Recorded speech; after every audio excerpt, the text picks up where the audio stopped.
Hello everyone, and welcome to the fifth and final game of the Infinity Team Championship tournament. As a quick reminder, ITC is basically a team tournament. And to give you some context for this round 5, first of all, there was some messing around in the pairings, and multiple teams have their games recorded wrongly, or basically the leaderboard was kind of messed up. So while we were at the top of the leaderboard at this current time, there was some mix-up, and for some odd reason we were not paired against the top teams. So we were paired off into STS, an Austria team, and we talked with them, and really quickly we came to a discussion that we were kind of mismatched based on the results of the tournament so far. However, we discussed this first with the organizers, and they thought that everything is cool at that point in time, but after the tournament realized that there was something wrong in the pairings, and they admitted to some miscalculations and all the jazz. But basically we talked with the team of our opponents, and we explained to them that we felt sorry that we were kind of mismatched against them, but they were really cool guys, and they said to us that they want to play some hardcore Infinity, and they were all cool with playing each other. So we ended up playing with them, and funnily enough, we dropped a game which we should not have lost, but that's a story for a different time. All in all, I matched against Onyx, and to finalize the thought, we are playing a custom variation for the supplies, which is I think a German variation on the supplies, but it pretty much boils down to you get a point if you hold a supply. If you hold 2 supply boxes at the end of your own turn, and you get 1 extra point if you do this on your opponent's side of the table, as well as you get 3 classified objectives, but you can only accomplish 1 of them at a time every single given round, right? So I think it's a needless complication in the supplies formula. I personally don't like how it's structured around, because it's very easy to get those points if they are at the end of your round, and it's kind of quite trivial to get 2 points if you just hold 2 supply boxes somewhere at the middle of the board. Well, I guess it makes for a more interesting game. I don't know what the angle of creating this mission variant was. But just to get to the point, we're playing against Onyx, like I said, and let's just get straight into the lists and the game. So, like I said, game 4 and 5, I'll be playing list number 2, which is designed to play, Supremacy, so it has the Scarecrow and the Red Eye to punish and take the zones. But pretty much, if you want the full explanation, just go to the previous video, and I will be discussing this in more thorough. So, let's go to the Onyx list, and again, it's redone from the memory, but very few key points. I think there is, to start with, there's the Unidrone missile launcher and the Nexus. They form a very cheap 36-point duo with a Unidrone that has a missile launcher and a doghead and burst 1.5, which I think is a very affordable and very good reactive piece, thanks to the doghead and the remote presence. So I think it's a really cool inclusion in the Onyx. Then there are Rodox. Rodox, I think, got a really good glow up, and for any combined army or Morad players that are looking at this and watching this video, I really think you should take a look at the Rodox. You have a hacker that's for free. It comes with both hacking device and Trinity. It's immune to isolation, so he's pretty much invulnerable to regular hackers. At the same time, having Trinity to punish them, and he costs 24 points and 0 SWC. Then you have a Thunderbolt +1 burst, so it's pretty much a 4 dice HMG for 23 points and 0 SWC. And there's a paramedic. I think you can safely get away with just having a duo of those guys. You have a specialist and you have a gunfighter. They jump 7 inches, like 7'4", so they're quite fast. The super jump is really cool now. And I think it's a very powerful Harris team.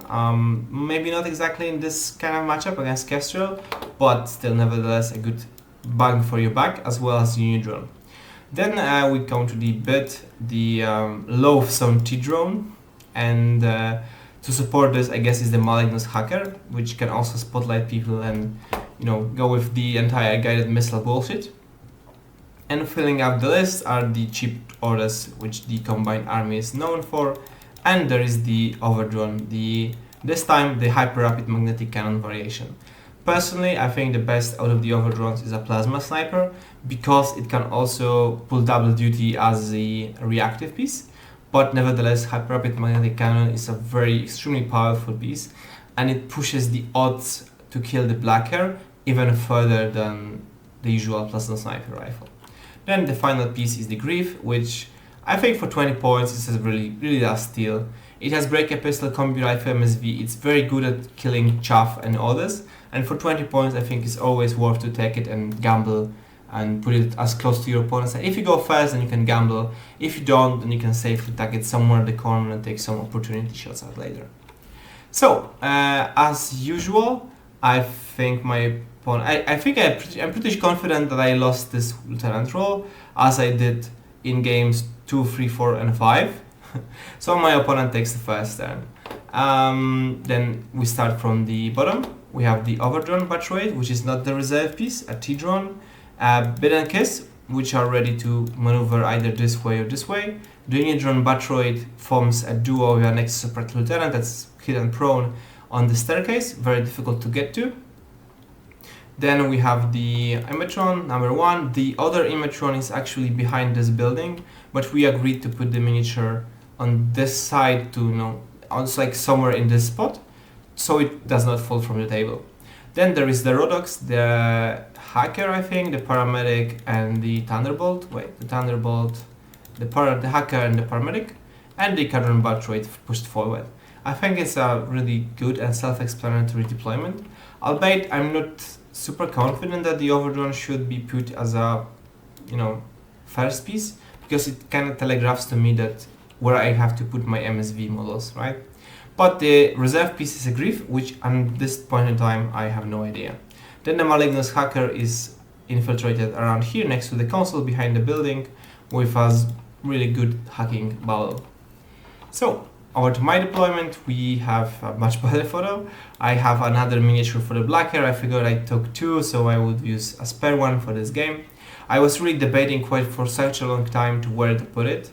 And the good reactive spots were like here, but they are extremely easy for the Overdrone to get into. So then I thought about this position because it kind of covers this area and prevents the Rodox from moving. But again, while the Overdrone is not a threat, the Bid and Kiss can safely shoot the pitcher into the building, spotlight, and delete my black hair. And at that point, I cannot, really contend, except for maybe this spot with the blink, against the Bid and Kiss. So I figured out that I would just play KG with the black hair. The idea with the black hair is that once the Overdrone is killed, then I can maneuver the black hair to some more obnoxious spots and cover the board and dominate the board from there. So there's the Thunderbolt Fennec, the Mine, the Fennec Decoy, the Fennec Lieutenant, the Trauma Dog over the side of the picture behind a column. And on my left side we have the Fennec Forward Observer, ready to discable those pieces. Bipandra, Crooks Knight put forward, he kinda covers this area with his reactive gun. Techbee, ready to supplement the Red Eye. The Red Eye will be my reserve actually. The Blink is deployed then hidden here, so it can be hidden from the Overdrone. So if the Overdrone wants to fight the Blink in good range, it would need to travel for quite substantial distance to get an angle at me, and then it would get extremely close to the Yamabushi. So Yamabushi protects the Blink from the Overdrone, and the Blink can shoot Bid and Kiss, because if the Bid and Kiss goes to this side, there's no really situations where they can picture me because of this building. So I figure that they have to be tunneled in this spot, so the Blink is ready to punish them. At the same time, it's covering the Rodox, because they will have to crawl around here to prevent black hair from getting the line of fire, which funnels them into the Blink. So my opponent's my opponent's reserve is a Grief Operator who deploys here. It immediately moves to this position, and I delay with the Yamabushi, I delay with the Fennec, and I think that's it pretty much, and I guess the Worker. Then the Grief reveals, kills my Lieutenant, then my Decoy, Fusilier Decoy. The Yamabushi casually panzerfaust the Grief over the table, so that's a good exchange, because this was not a decoy. After the game we discussed this with my opponent, and if you want to go for the Lieutenant Snipe, if they are so close together, the Grief could just, roll for the whip check and then try to split the burst against each of them. Nevertheless, this is not the case. This is not how it's meant to be. So the decoy is removed for the price of Grief. I guess it's not a big deal, right? Then the Biddenkis, as predicted, moves to this side of the table to shoot the pitchers deep into my deployment zone. The Blink reveals, takes a shot at the Biddenkis. Biddenkis shoot the pitchers. They fail to deliver both pitchers, and the Blink just casually deletes the Biddenkis from the table. So with these pitchers out of the way, I can say the brief state of brief relief, because at this point, as I'm not aware of the Malignus, the T-drone is somewhat neutralized. Then the Overdrawn maneuvers around to take the fight against the Blink, and over the 2 or 3 orders, I take 2 wounds of the Unidrone Batroid, and it just goes out. At some point, my opponent just calls a speedball next to the Overdrawn, gives him a nano shield, takes the fight against the Blink. The nano shield saves the Overdrawn, but it still fails to connect against the Blink. It's outside of 32 inches, so it's hitting me on 4s, and I'm hitting it on 10s, so it's a really odd face-to-face roll for the Overdrawn. And the only times my opponent draws very low are the times when the Blink actually hits and beats him. So this really stops the Overdrawn bat rate. The Rodox then maneuver this way. They also take the fight against the Blink, but this is completely inconclusive. We both miss each other and they just hide in this corner. This passes the turn to me with a very healthy order pool to go with. And it's pretty much the Red Eye show. The Red Eye starts move here, just casually flies 14 inches here, takes the fight first against the Air Drone, deletes it, moves here, takes the fight against the Igatron, kills it, jumps up, sees the Unidrone, shoots it, puts it unconscious, well, dogged, but it's not going to die. And at that point, I stand at the crossroads, right? I can either maneuver towards the console and try to push the button, but at the same time, I'm 4 orders in the store, 4 or 5 orders. And I'm, expecting a Noctifier because I was too lazy to actually calculate the points. So I was playing constantly around the Noctifier, which should not be there, which is not possible. So I decided not to go for that play and try to put the final lane the Onyx Coffin and kill the Overdrawn. So I spent all the remaining orders trying the fight against the Overdrawn. I put 3 Spitfire Bursts and 2 Blitzers into the Overdrawn, and it tanks 4 out of 5 of those shots.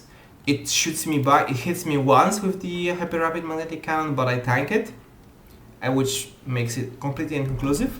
The Scarecrow reveals, takes the button, moves here, rolls forward observe against the Ikadron and succeeds on a card, and drops me a point because I hold a box.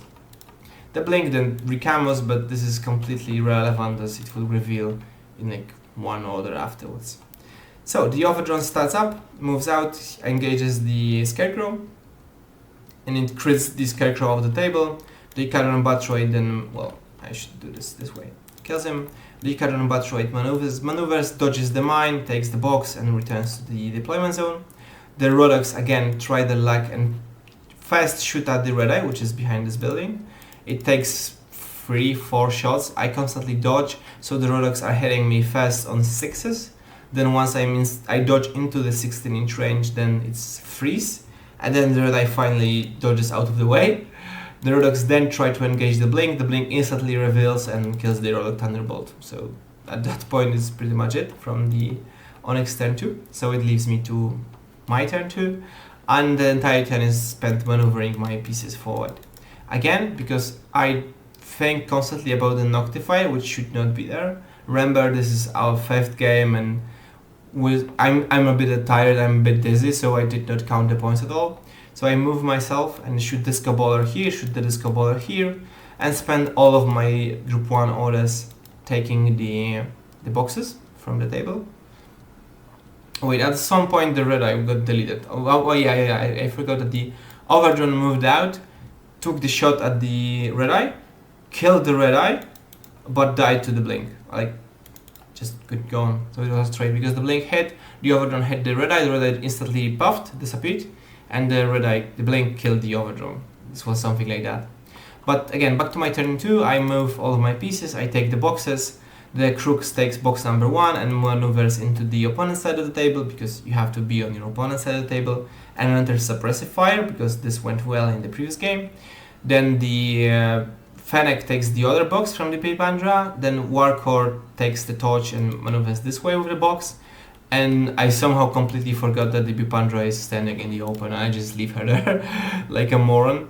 And then, sorry, the Relic died in turn 2, but then Overdrawn died in turn 3 because Overdrawn maneuvered, took the shots against the Father Knight and the Pipandra, killed the Pipandra, failed to do anything against the Father Knight, and the Blink just kills the Overdrawn. Malignus revealed and tried to hack the Father Knight and the Crooks.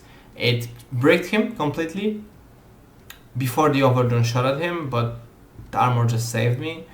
And yeah, this was pretty much all it took, all she wrote from my opponent's side. The Malignus spent all of the orders breaking the Father Knight, but it did not have enough orders to spotlight and, you know, guided me, as it ran out of orders because it had like 3 or 4 orders hacking me. And it's pretty much over to me. So I have to do the cards and move my lieutenant to the crooks. So the lieutenant takes all the way here, grabs the box from the Father Knight to get me a point from lieutenant holding a box. And at the same time, Blink goes this way, threatens the shot against the Malignus. Malignus dodges, but I just move around the spot and do the this multispectral visor card on the HVT. I succeed. And for I think for funsies, for lols, I just shoot at the Malignus and kill it with 1 shot with the sniper rifle. Or I don't remember, but it's pretty much irrelevant. I finished the game 9-1, I believe, because my opponent took 1 card. Sorry if it's a bit dizzy, but it's quite some time from the games happening. But yeah, pretty much that was the entire show. The Overdrawn took a lot of effort to finally put down, and the Blink was totally an MVP, killing both the Rodok Thunderbolt, killing the Overdrawn batch rate. I played against myself and inimaginable Noctify that was never there, and it could not have been there. And I spent a lot of hours putting the disco ballers down and, you know, getting the boxes, moving in very suboptimal spots, but there was never a Noctifier. So, you know, sometimes you just get inside of your own head. And yeah, that's pretty much the game. The Yamanabushi just chilled for the entirety of the game. And the Black Girl also chilled, and she really carried in 4 out of 5 games so far, so I was fine with her not contributing. I think it's very important, at least from my perspective, that I'd much rather have the Black Girl not contribute anything than, you know, instantly explode to the Overdrawn Albedo -6, which just brute forces him in 2 orders and shocks him the Black Girl off the table. It's much better to have like 1 line of fire to this sort of area, like very short line of fires, where you can sort of protect your own side of the table, or even not at all, just, you know, sort of approach to 1 box. It might take your opponent 1 or 2 orders only to cautious move, to force him to cautious move over the gap, or like dodge through the gap. But at the end of the day, Black Air is still an order monkey, and once the Overdrawn would be killed, if it happened beforehand, I could then put the Black Air into the game beforehand.